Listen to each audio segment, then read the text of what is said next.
Every night, the man fed his girlfriend a live chicken. Only after drinking enough blood would she not transform into a flying ghost, the terrifying Krasu, and leave the house to wreak havoc on the village. But peace never lasts. Eventually, the villagers discovered her true form. They butchered her with knives and blew her head open with a gun. The boyfriend watched it all. In the end, he fled with her corpse. Years passed.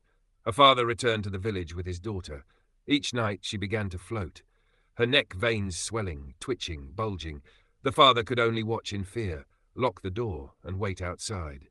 Eventually, the girl would calm down, reading a book like nothing happened. But each night, he gave her a vial of medicine.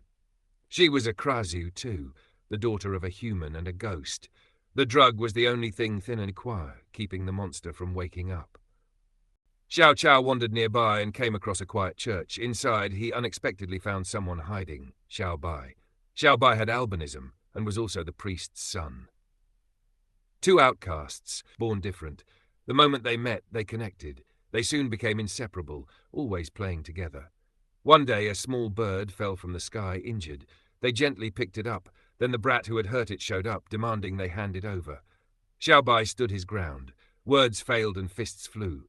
Xiao Chao, furious, nearly lost control. The Krasu inside him stirred, almost broke out. The brat saw it and ran, terrified. But Xiao Bai? He had a secret. He could absorb others, injuries, and heal them. But he'd suffer all the pain and collapse in exhaustion. His older brother Shock tested it. Xiao Bai healed him. Then he said, "No one can know, not even Dad." But one day, Xiao Bai accidentally touched Xiao Chao's harmonica and came into contact with Krasue's saliva. That night, he got infected. Normally, when a male gets infected, he suffers unbearable pain every night, like being torn apart from the inside. But Xiao Bai, after a few spasms, he returned to normal. Turned out his powers suppressed the crow. He was the priest's long-sought antidote. Just then, the priest finished a new batch of medicine. Xiao Chao and her father left town the next day, and just like that, 12 years passed.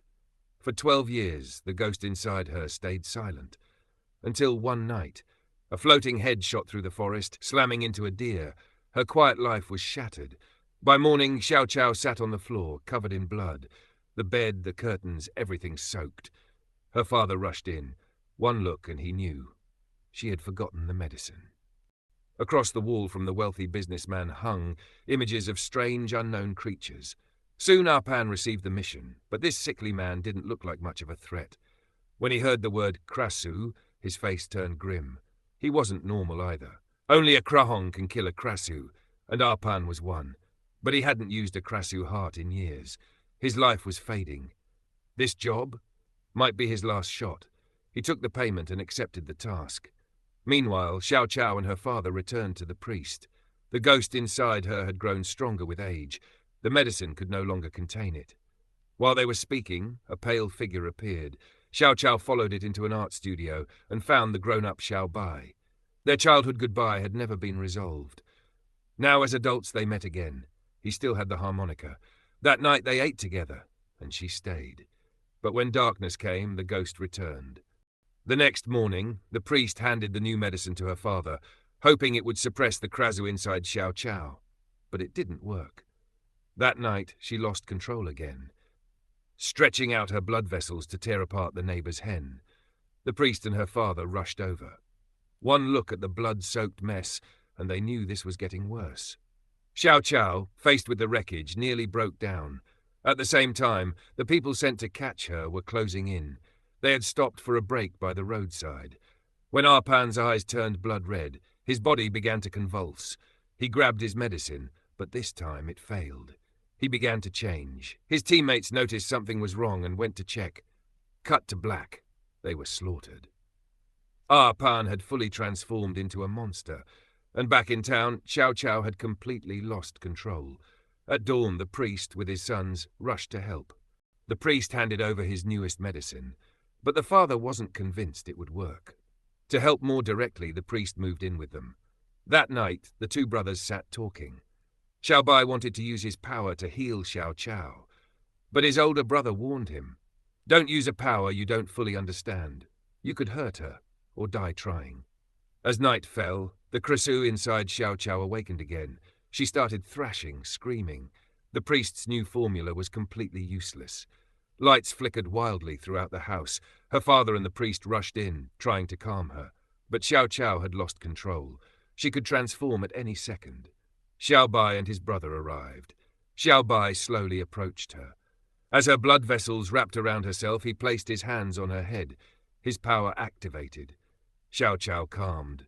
The ghost inside her withdrew. Her consciousness returned. Xiao Bai's ability worked.